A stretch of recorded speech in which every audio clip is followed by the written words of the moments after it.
রাজ্য সরকার আসল গদ্দারিটা এখনো পর্যন্ত টিচারদের সাথে করে যাচ্ছে।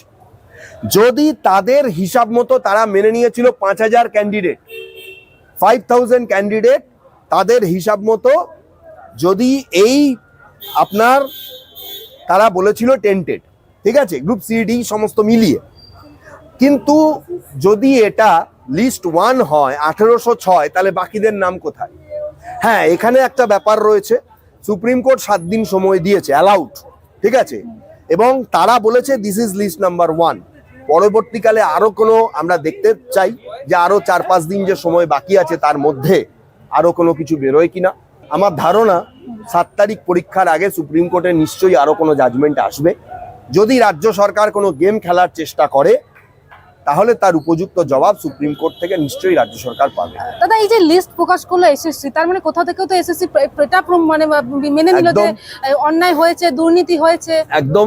জাস্টিস চন্দ্রচূড়ের যখন প্রথম হিয়ারিংটার কথা আপনাদের আমি স্মরণ করিয়ে দিই, তিনি কার্যত এই কথা বলেছিলেন যে এসএসসি কার চাপে, কার অঙ্গুলি হেলনে, যারা 0 পেয়েছে, 1 পেয়েছে, 5 পেয়েছে বা পয়সা দিয়ে জানে যে পরীক্ষায় এসেছে বা তাদের নামটা ঢুকানো হয়েছে, কার চাপে, কার অঙ্গুলি এলনে সেই ক্যান্ডিডেটের এটাকে অ্যালাউ করলো, মানে তাকে চাকরিটা দিল, তার অ্যাপয়েন্টমেন্ট লেটারটাকে ইস্যু করলো, কার চাপে?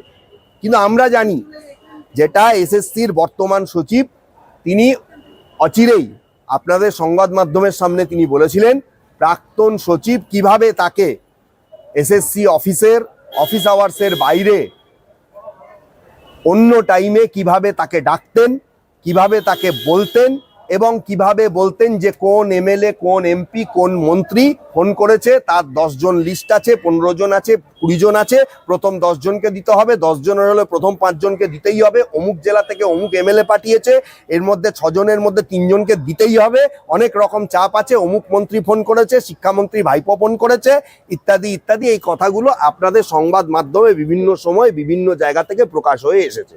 সুতরাং এসএসসি চাপে ছিল।